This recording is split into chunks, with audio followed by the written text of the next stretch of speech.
Hello friends, welcome to unlock GS academy. चलिए start करते हैं अक्टूबर मंथ का फर्स्ट सेशन, जिसमें हम न्यूज़पेपर की एग्जाम ओरिएंटेड इंपॉर्टेंट न्यूज़ को मल्टीपल चॉइस क्वेश्चन के थ्रू कवर करते हैं। तो चलिए देख लेते हैं आज हम कौन से टॉपिक कवर करने वाले हैं। प्रीवियस सितंबर मंथ के क्विज हम कवर करा चुके हैं, जिसका लिंक आपको डिस्क्रिप्शन में मिल जाएगा। आज हम देखेंगे medical term termination of pregnancy के बारे में, एक स्कीम मनरेगा के बारे में डिस्कस करेंगे, इकोनॉमी के एक कॉन्सेप्ट मनी मल्टीप्लायर के बारे में डिस्कस करेंगे, जानेंगे सोलर जियो इंजीनियरिंग क्या होती है। यूनेस्को ने अभी हाल ही में 50 आइकॉनिक इंडियन हेरिटेज टेक्सटाइल का एक डॉक्यूमेंट रिलीज़ किया गया है, उसके बारे में देखेंगे।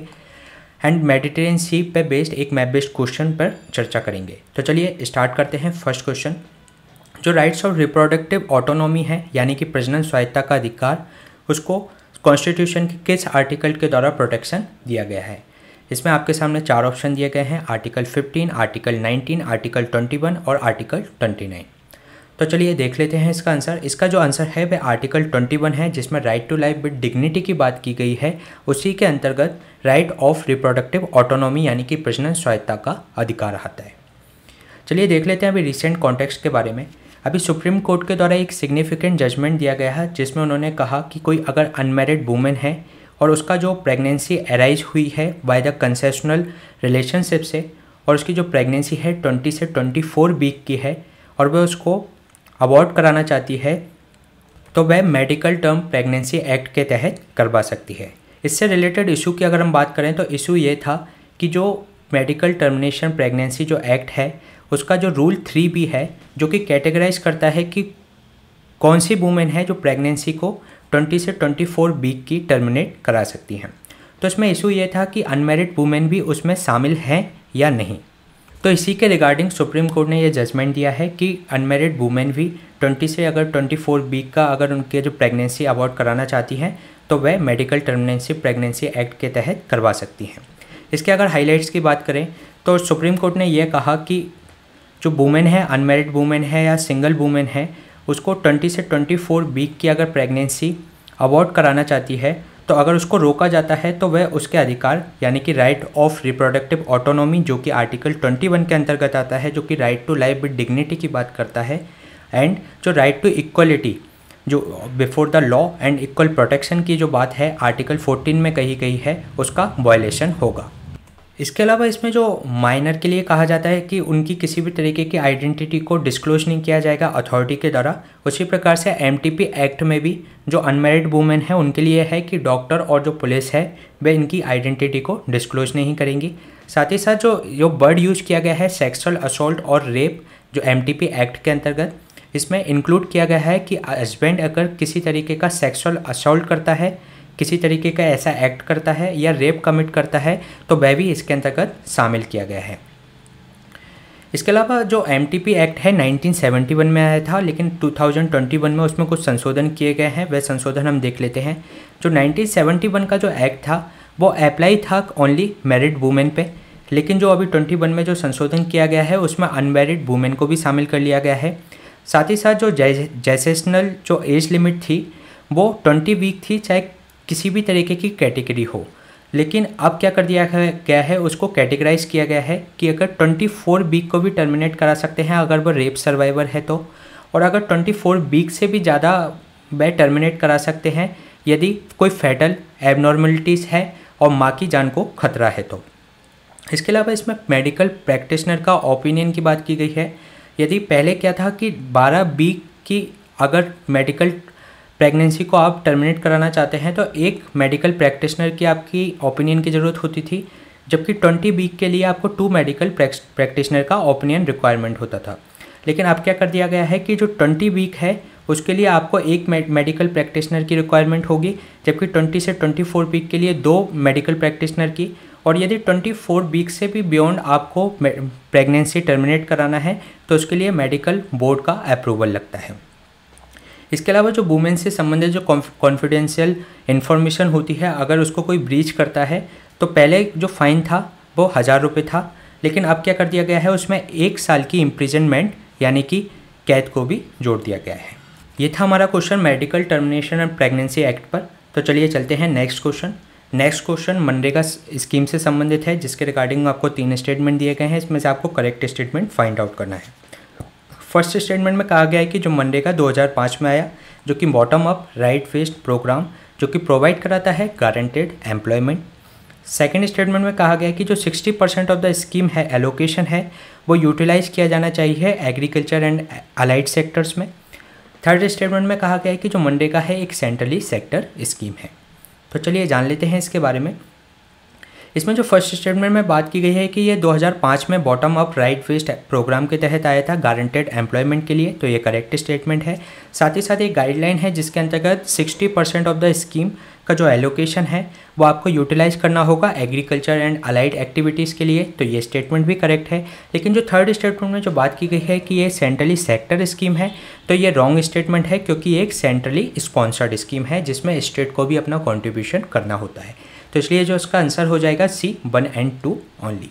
चलिए जान लेते हैं अभी इसके रिसेंट कॉन्टेक्स्ट के बारे में। एक अभी रिपोर्ट आई जिसमें उन्होंने कहा कि स्टेट के लिए जो मनरेगा के तहत जो फंड प्रोवाइड कराया जाता है उन्होंने उससे रूरल इंफ्रास्ट्रक्चर में इन्वेस्ट किया इंस्टेड ऑफ जो लाइवलीहुड अपॉर्चुनिटी थी रूरल नीडी पीपल के लिए उसकी जगह। एक गाइडलाइन है जिसके अंतर्गत कहा गया है कि जो 60% ऑफ द स्कीम एलोकेशन है ईयर का वो यूटिलाइज किया जाएगा एग्रीकल्चर एंड अलाइड एक्टिविटीज़ के लिए। साथ ही साथ जो 40% है वो इंफ्रास्ट्रक्चर क्रिएशन और एडमिनिस्ट्रेटिव पर्पस या बेजेस देने के लिए यूज किया जाएगा।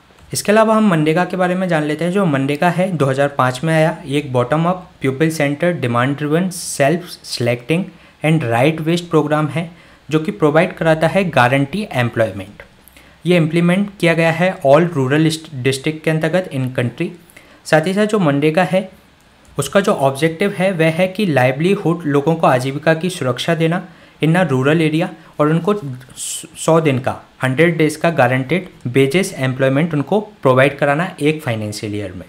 इसके अलावा इसमें जो हर हाउस होल्ड इसके अंतर्गत एलिजिबल है उसका एडल्ट मेंबर होना चाहिए और वो अनस्किल्ड मैनुअल वर्क करने के लिए तैयार होना चाहिए।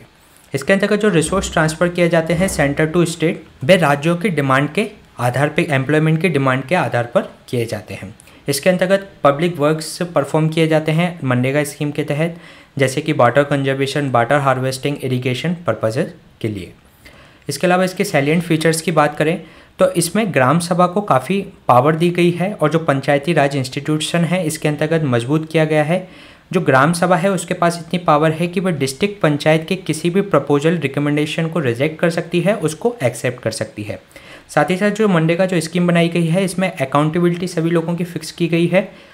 साथ ही साथ इसमें ट्रांसपेरेंसी भी सभी लेवल पर इंश्योर की गई है। ये था हमारा क्वेश्चन मनरेगा से संबंधित। चलिए चलते हैं नेक्स्ट क्वेश्चन पे। नेक्स्ट क्वेश्चन है जो मनी मल्टीप्लायर है वह इकोनॉमी में इंक्रीज होता है इनमें से किसके कारण। A B C D. ए में कहा गया है कि increase in the cash reserve ratio. B में कहा गया है कि increase in the banking habit of the population. C में कहा गया है कि इंक्रीज करें SLR को। एंड डी में कहा गया है कि इंक्रीज होती है पॉपुलेशन ऑफ द कंट्री। तो इनमें से किसके कारण मनी मल्टीप्लायर इकोनॉमी का इंक्रीज हो जाएगा ये आपको बताना है। इसमें जी ये क्वेश्चन PYQ है, ये 2019 में UPSC में पूछा गया था। ये जो मनी मल्टीप्लायर है बैंकिंग सेक्टर के लिए यूज किया जाता है। इसमें ये कहा जाता है कि बैंक 1 रुपये से यानी कि ईच रुपये से वह कितना मैक्सिमम अमाउंट जनरेट कर सकता है, मल्टीप्लाई कर सकता है, वह मनी मल्टीप्लायर को रिप्रेजेंट करता है। अगर हम कैश रिजर्व रेशियो की अगर बात करें तो बैंकों को अपने जो net demand and time liability जो होती है उसका कुछ परसेंटेज रिजर्व करना पड़ता है किसके पास, सेंट्रल बैंक के पास, जिस पर सेंट्रल बैंक उसको किसी भी तरीके का इंटरेस्ट प्रोवाइड नहीं कराता। अगर CRR अगर बढ़ेगा तो जो ज़्यादा रिजर्व करना पड़ेगा सेंट्रल बैंक के पास, तो बैंक के पास आगे लोन देने के लिए कम पूंजी कम कैपिटल बचेगी जिसको वह आगे फॉरवर्ड नहीं कर पाएगा, जिसके कारण से वह अपनी जो मनी को मल्टीप्लाई नहीं कर पाएगा, उसको अपनी इनकम को इंश्योर नहीं कर पाएगा। तो इसके कारण से अगर CRR बढ़ता है तो मनी मल्टीप्लायर कम होगा, तो ये ऑप्शन रॉन्ग है। इसी तरीके से हम SLR को देखें तो SLR क्या होता है, बैंकों को अपने पास ही चाहे वह कैश के रूप में, गोल्ड के रूप में या बॉन्ड के रूप में अपने पास एक रिजर्व बना के रखना पड़ता है SLR के रूप में। तो अगर SLR उनका बढ़ेगा तो वह आगे इसको फॉरवर्ड नहीं कर पाएंगे लोन के रूप में, तो जिसके कारण से वह मनी मल्टीप्लाई नहीं कर पाएंगे। तो इसके कारण से अगर SLR बढ़ेगा तो मनी मल्टीप्लाई कम होगा, तो CRR ये भी ऑप्शन ये हो नहीं सकता। इसके बाद अगर सेकंड में अगर देखें तो अगर लोगों की अगर बैंकिंग हैबिट बढ़ती है पॉपुलेशन की, तो वह क्या करेंगे, इकोनॉमी में मनी को इंजेक्ट करेंगे, साथ ही साथ वह इकोनॉमिक सर्कुलेशन में उनकी जो मनी आएगी, तो जिसके कारण से बैंकिंग हैबिट बढ़ेगी और बैंकों के पास पैसा आएगा जिसको वह आगे लोन के रूप में दे सकते हैं। तो ये एक करेक्ट ऑप्शन है फॉर मनी मल्टीप्लाई के लिए।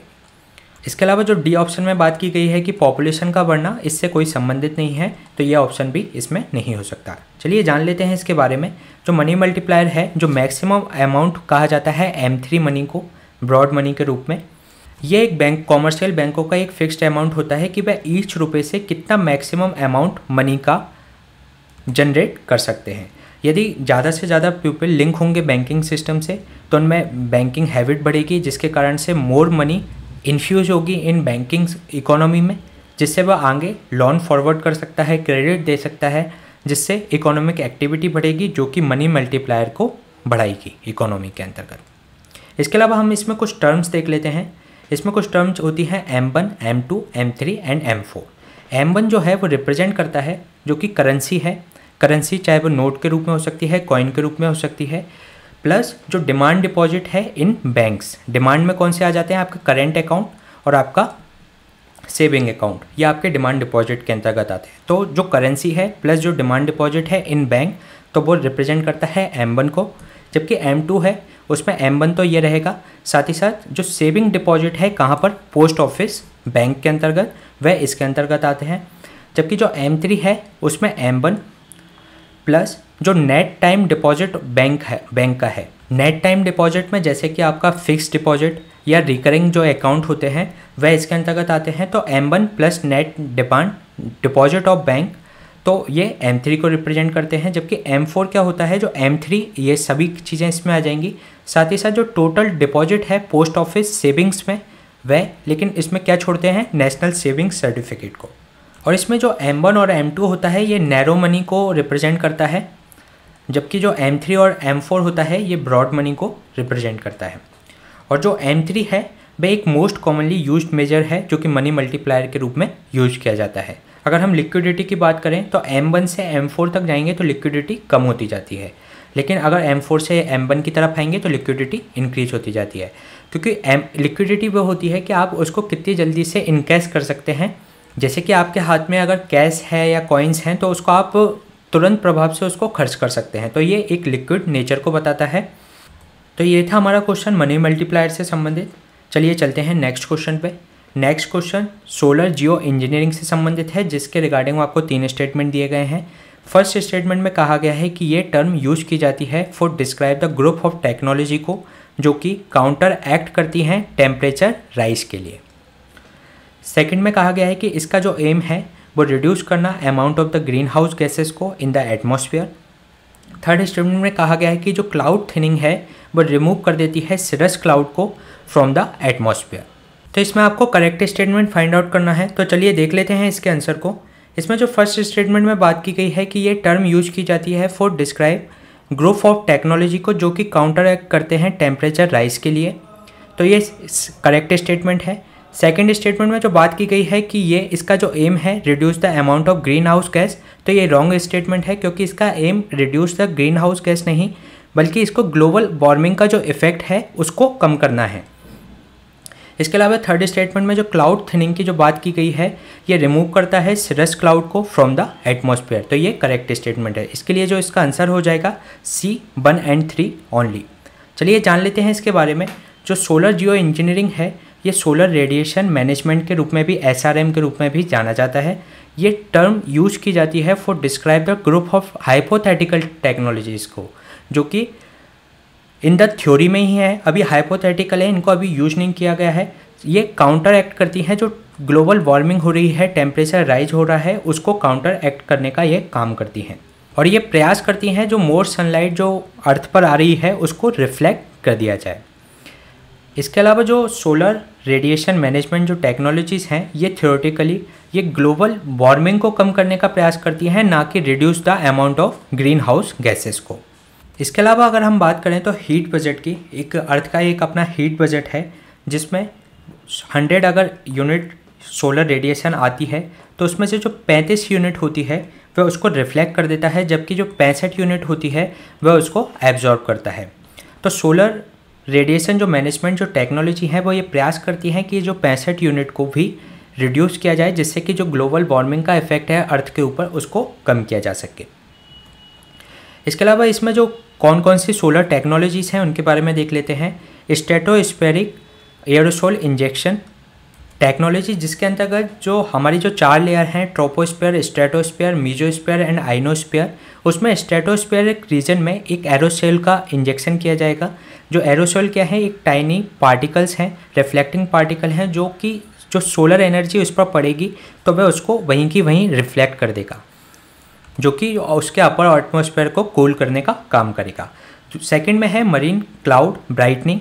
इसके अंतर्गत क्या किया जाता है कि जो सिप के द्वारा सॉल्ट वाटर का स्प्रे कर दिया जाता है एज अ क्लाउड, और जब ये पार्टिकल क्लाउड फॉर्मेशन करते हैं, क्योंकि एक जो पार्टिकल है एक हाइग्रोस्कोपिक न्यूक्लियाई के रूप में काम करते हैं, जो कि एब्जॉर्ब करते हैं जो आसपास की मॉइस्चर को, और फिर ये जो न्यूक्लियाई होता है वह ब्राइटर और लार्जर हो जाता है, जिसके कारण से ये लार्ज अमाउंट ऑफ सनलाइट को रिफ्लेक्ट कर पाता है। तो ये हमने देखा मरीन क्लाउड ब्राइटनिंग के बारे में। इसके अलावा एक हाई एल्बिडो क्रोप, और जो बिल्डिंग के ऊपर रूफटॉप है उस पर लगाकर हम सनलाइट को रिफ्लेक्ट कर सकते हैं। एल्बिडो रिप्रेजेंट करता है रिफ्लेक्शन ऑफ द सनलाइट को। अगर एल्बिडो ज़्यादा होगा तो वह ज़्यादा सनलाइट को रिफ्लेक्ट करेगा, तो इसके कारण से हाई एल्बिडो क्रोप्स, और जो रूफटॉप है बिल्डिंग की उस पर हम हाई एल्बिडो मटेरियल को लगाकर इसको रिफ्लेक्ट किया जा सकता है। सेकंड, ओशन मिरर के बारे में इसमें बात की गई है। जो सी वेसल हैं उसके अंतर्गत जो टाइनी जो माइक्रो बबल्स हैं उसको एक मिरर के रूप में लगा दिया जाए in the upper surface of the ocean, तो इसके द्वारा वह रिफ्लेक्ट कर सकेगा जो सनलाइट को। इसके अलावा जो क्लाउड थिनिंग है, जो सिरस क्लाउड काफ़ी बड़ा क्लाउड होता है, जो बड़ा होने के कारण लार्ज अमाउंट में लॉन्ग वेव रेडिएशन को एब्जॉर्ब करता है, तो उसको क्लाउड थिनिंग की प्रोसेस के द्वारा सिरस क्लाउड को रिमूव किया जाता है। साथ ही साथ स्पेस सनसेट की भी बात की जा रही है कि स्पेस के अंतर्गत ही हम एक सनसेट लगा दें, जिससे जो सनरेज जो स्पेस में आती हैं वो वहीं से रिफ्लेक्ट की जा सकें। ये सारी जो थ्योरी है ये एक हाइपोथेटिकल थ्योरीज़ के रूप में है, अभी इनको इम्प्लीमेंट नहीं किया गया है। तो ये था हमारा सोलर रेडिएशन मैनेजमेंट टेक्नोलॉजीज़ के बारे में। चलिए चलते हैं नेक्स्ट क्वेश्चन। नेक्स्ट क्वेश्चन एक डॉक्यूमेंट से रिलेटेड है, जो handmade for the 21st century safeguarding traditional Indian textile release किया गया है अभी हाल ही में। तो वो किसके द्वारा किया गया है, इसमें आपको बताना है ILO, यूनेस्को, UNDP या FAO के द्वारा। तो चलिए देख लेते हैं इसका आंसर। इसमें जो यूनेस्को के द्वारा इसको अभी हाल ही में रिलीज़ किया गया है। अभी यूनेस्को ने लॉन्च किया है 50 आइकॉनिक इंडियन हेरिटेज टेक्सटाइल को, इसकी लिस्ट को उन्होंने रिलीज़ किया, जिसके अंतर्गत जो टेक्सटाइल के डॉक्यूमेंट दिए गए हैं उसमें कई सारी एम्ब्रॉयडरी के बारे में बात की गई है। वो एम्ब्रॉयडरी किस स्टेट को बिलोंग करती है ये हमारे एग्जाम पॉइंट ऑफ व्यू से इंपॉर्टेंट है, तो इसके बारे में देख लेते हैं। इसमें जो टोडा एम्ब्रॉयडरी एंड सुंगाडी एम्ब्रॉयडरी है ये तमिलनाडु को रिप्रेजेंट करती है। हिमरू जो बुनाई है, हिमरू बुनाई, ये हैदराबाद से है, और जो बांदा टाई है वह एक संबलपुर डिस्ट्रिक्ट से संबंधित है। जो कुनवी बुनाई होती है वह गोवा में होती है, बीव्स यानी बुनाई, एंड जो मशरू बीव्स है एंड पटोला है वह गुजरात से संबंधित है। साथ ही जो गरड कोरियाल है वह वेस्ट बंगाल को रिप्रेजेंट करती है। इलकाल एंड लंबाडी और बंजारा जो एम्ब्रॉयडरी है वह कर्नाटक से आती है, एंड जो सिकाल नया कानपेट कलमकारी जो है वह तंजावुर डिस्ट्रिक्ट तमिलनाडु को रिप्रेजेंट करती है। ये थोड़े टफ नाम है, लेकिन आप एक दो बार इनको देखेंगे तो आप इजीली इनको याद कर सकते हैं। इसके बाद जो इसमें जो टेक्सटाइल में जो बात की गई, कई सारी एम्ब्रॉयडरी की बात की गई, जिसमें एम्ब्रॉयडरी टेक्सटाइल की बात की गई, रजिस्ट डाइड टेक्सटाइल की बात की गई, प्रिंटेड टेक्सटाइल की बात की गई, हैंड वोवन टेक्सटाइल की इसमें बात की गई। इसके अलावा हम इनकी भी देख लेते हैं। फुलकारी जो कि रिप्रेजेंट करती है पंजाब से, जो चिकनकारी है लखनऊ से है, जो बंधनी है गुजरात से, और इकत है वह उड़ीसा से है। प्रिंटेड में अगर बात करें तो जो कलमकारी है वह आंध्र प्रदेश से है, और जो बागरू प्रिंट है ये राजस्थान से है। इसके अलावा जो बनारस है ये तो बनारसी उससे संबंधित है, और जो कश्मीर शॉल ये कश्मीर को रिप्रेजेंट करती है। इसके अलावा हमारे यहाँ पर जो विविधता है उसके अंतर्गत हमें ये कढ़ाई और बुनाई में भी विविधता देखने को मिलती है। एंड और जो हमारी जो पूरी अगर GDP का देखा जाए तो टेक्सटाइल सेक्टर ये कंट्रीब्यूट करता है 3% ऑफ द GDP में। ये था क्वेश्चन हमारा एम्ब्रॉयडरी से संबंधित। चलिए चलते हैं नेक्स्ट क्वेश्चन में। ये मेडिटेरियन सी से बेस्ड क्वेश्चन है जिसमें आपको बताना है कि यदि आप चलते हैं मेडिटेरियन कोस्ट से, स्टार्ट करें आप इजिप्ट से, तो किसकी तरफ, मिडिल ईस्ट की तरफ, तो आप इनमें से किस कंट्री के कोस्ट से गुजरेंगे, ये आपको इसमें बताना है। तो इसमें इराक, इजराइल, सीरिया, लेबनान और टर्की। तो चलिए देख लेते हैं इसका आंसर। अगर इसमें इराक छोड़ दिया जाए तो आप इजराइल, सीरिया और लेबनान और टर्की ये चारों देशों से होकर गुजरेंगे, तो इसलिए ये आपका सी करेक्ट आंसर है। आइए देख लेते हैं इसके बारे में। अगर आप ये मेडिटेरियन सी है और आप इजिप्ट से चलना शुरू करते हैं तो आप यहाँ पर Israel, Lebanon, Syria and Turkey से होकर गुजरेंगे। इसके अलावा हम मेडिटेरियन सी से बाउंड्रिंग कंट्री को भी देख लेते हैं कि इससे कौन कौन सी कंट्री बाउंड्री पे लगती हैं। इसमें ये 3 कॉन्टिनेंट को रिप्रेजेंट करता है, जिसमें Africa and Asia and Europe. इसमें अगर हम अफ्रीका से बात करें तो Morocco, Algeria, Tunisia, Libya and Egypt. इसके अलावा अगर हम एशिया से बात करें तो इजराइल, लेबनान, सीरिया, टर्की, ये आपकी एशिया से बाउंड्रिंग कंट्री हैं। और अगर हम यूरोप से बात करें तो Greece, Albania, Montenegro, Bosnia Herzegovina, Slovenia and जो इटली है, फ्रांस है, स्पेन है, ये मोनाको, ये आपका साइप्रस, ये सभी यूरोप की बाउंड्रिंग कंट्री हैं मेडिटेरियन सी से। इससे 21 से 22 कंट्रियाँ मेडिटेरियन सी से लगती हैं। इनको आप अगर बार बार मैप पर देखेंगे तो आप इनको ईजिली रिमेंबर रख पाएंगे। ये था हमारा अक्टूबर मंथ का फर्स्ट सेशन। इसी तरीके के सेशन हम आपके बीच में लाते रहेंगे। Please stay tuned and subscribe the unlock GS academy. Thank you.